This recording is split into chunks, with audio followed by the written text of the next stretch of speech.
So now find photo typing of the requirements analysis. So here analysis is going to be done, means collection is going to be done, and debriefing of the meetings. So collections of the data is going to be done, and analysis is done. Then meetings are going to be get conducted and focused on the proper things. Then system prototyping is going to be done, because based on the focused ethnography, the data is collected and that prototyping is going to be done. Again, meetings are going to get conducted. If anything is important things, that again focused on the proper functionalities, then that is going to get adapted in that. Finally, you'll be going to get the prototype evaluation. Prototype will be going to get developed. For this system prototyping, we'll be going to give the generic system development, how that is going to be getting executed, how we're going to use that particular system, how we're going to collect the data, and all this in that information will be given for this. Then based on that, the meetings have been they are going to happen, and focusing of that particular operations, that it is going to be considered in this. Finally, we'll be going to get the prototype of the requirements.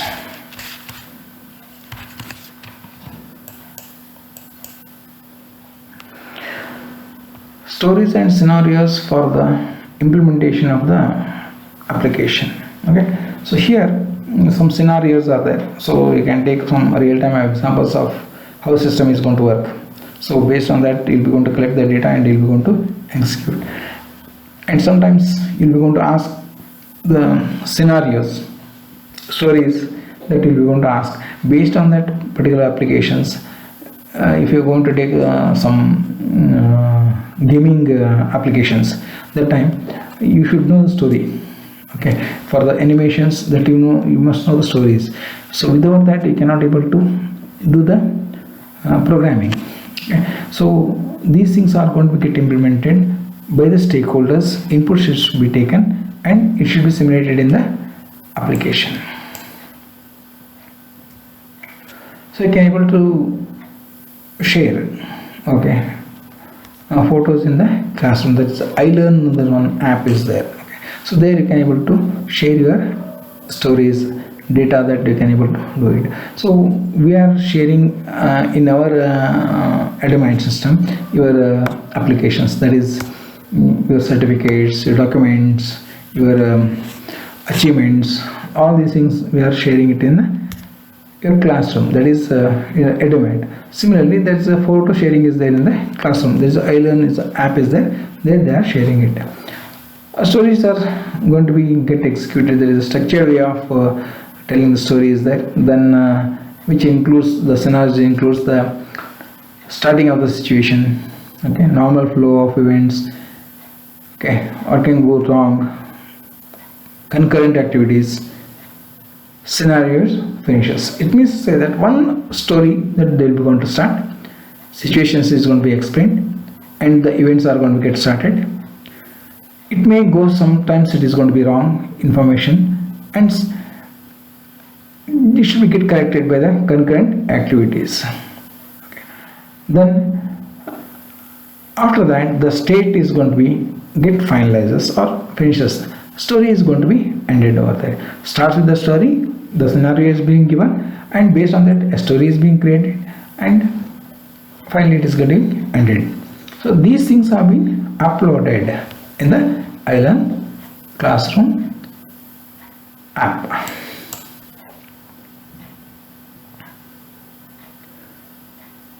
So assumptions are going there. Based on the assumptions, and the application is being developed. Okay. How will you going to upload? Whenever you are going to upload the data, so sometimes it may not accept because of size of the photos or size of the data. So even you'll be going to see in the your Gmail account. Okay. So there is a specific MB is there. Okay. So more than that you cannot able to upload. Okay. So like that, any applications that is going to have its own limitations. So whenever that limitation exceeds, the data cannot be get uploaded. So we can say that there is a wrong step that it has been taken, or it may give the wrong output, or it is not going to accept that particular data.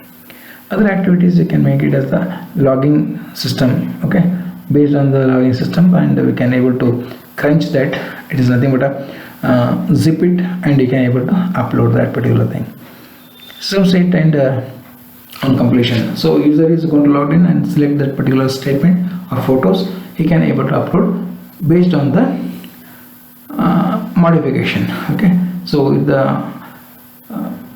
if the size of that photo is going to be 1 MB, okay, you can reduce that one to 50 1 MB means you can reduce it to 0.5 MB. It is going to be, okay, 0.5 MB, so that it can get uploaded in that.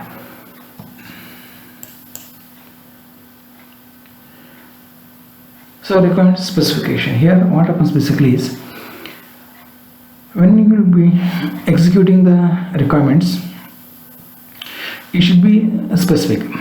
The end user must know that what exactly that customer needs.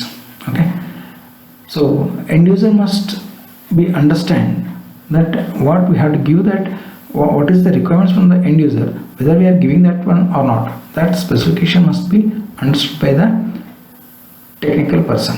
Okay, so the system requirements and all these things are going to be considered for the application, because system requirements is nothing but the hardware part of that. So you'll be, whenever you'll be going to execute any projects, okay, you must understand 3 things from this: the specifications. Requirement specification is which language that you'll be going to do it, which software that is required, and which system that it is going to execute your software.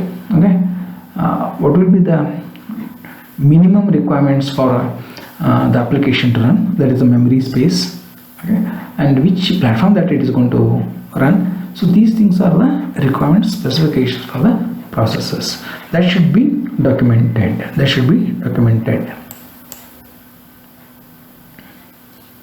How do you write the system requirement specification? So here you'll be going to write, you're going to use the natural language. Okay, requirements you can able to write in your own way, that sentences that you can able to make it.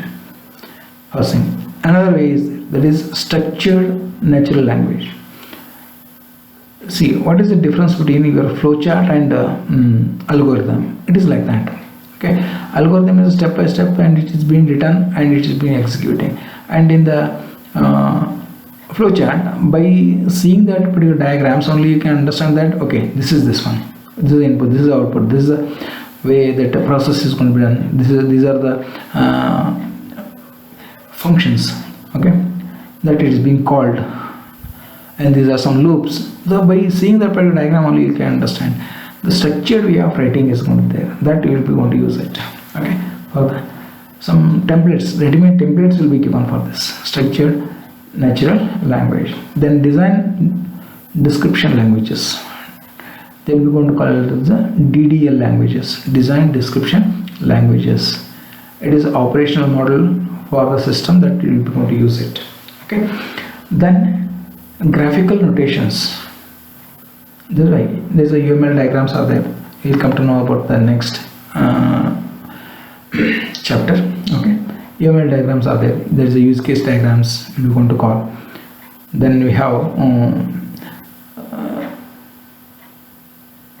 specifications of UML diagrams. Okay, then state charts are from there. So many things are going to be present in this. Sequence diagrams, they're all graphical notations for the application, how that it is going to run, or model it is going to run, that it is going to be specified in this. Then mathematical specifications, always you should have a finite state machines, it should end. For example, variable, how will be going to define it? Variable, first it should have alpha, then alphanumeric. Okay, these 2 things. So finally there is a ending over there. So when you will be going to have these things, then it should be accepted. It is like a